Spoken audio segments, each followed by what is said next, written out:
There's a common confusion in spirituality, the idea that we can think our way out of suffering, that by adding spiritual knowledge or adopting a higher viewpoint, we can somehow transcend what we don't want to feel.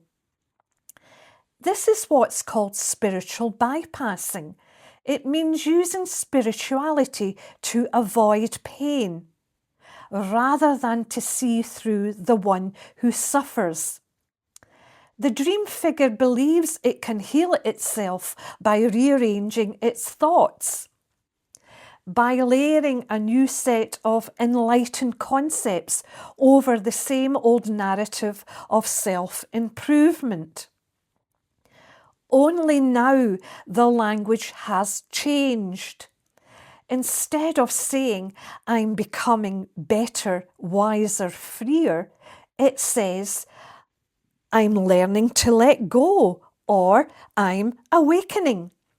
But the movement is the same. The me still trying to reach a higher state.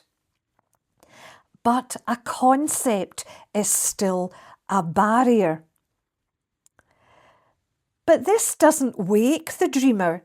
It just builds a softer dream, a dream decorated with spiritual ideas, still revolving around the same imagined centre. This is where the bypassing shows up in specific language. The person thinks, if I can just stay in awareness, I won't feel anxious. If I can see that it's all illusion, grief won't hurt so much. If I remind myself that there's no me, I'll be free. All three are the same movement, thought trying to control feeling. They sound spiritual, but they're still strategies of the dream figure, still efforts to manage emotion through concept. But they're not the seeing itself, because the me hasn't fallen away. Certain practices may soften the grip of the me, but the falling away isn't something the person can make happen. It's what remains when the doing stops. But all of this is still the dream figure talking to itself, still the same movement of control. It's the ego trying to enlighten itself, which is just another form of resistance. We can recognize that voice.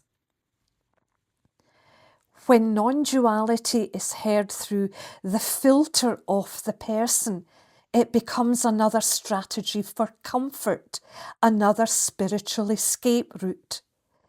But non-duality isn't about becoming comfortable. It's about seeing there was never anyone here to be uncomfortable in the first place.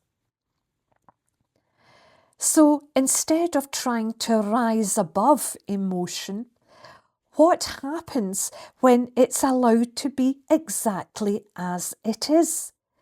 When grief, fear, shame and anger are met without explanation, without the thought, I shouldn't feel this way? What's revealed isn't a better version of the self, it's the absence of the self altogether. The pain and the awareness of pain are not two. There isn't a separate I who feels it, only the direct experience itself. Pain and awareness are the same movement of life, appearing as sensation. This is why conceptual fixes don't work.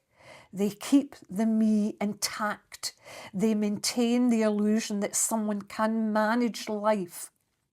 But non-duality exposes that illusion completely. It doesn't offer peace to the person. It shows that peace, the stillness of the void itself, was never lost, even when pain appears.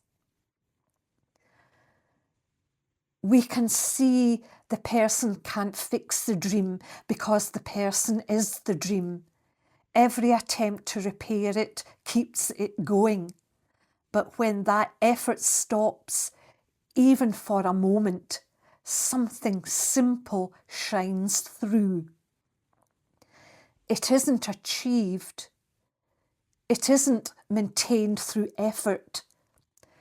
It's just life as it is, without resistance. And in that simplicity, nothing needs to be bypassed at all.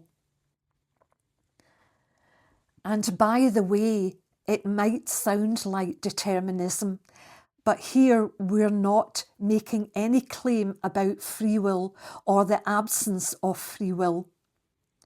Determinism still assumes there's a real person being determined, but the sense of being a separate person is itself part of the dream.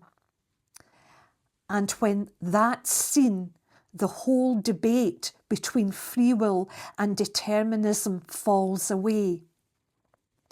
It belongs to the dream logic, not to what's actually present. All I'm really doing is pointing, and even that is just the dream speaking to itself. Thanks for listening.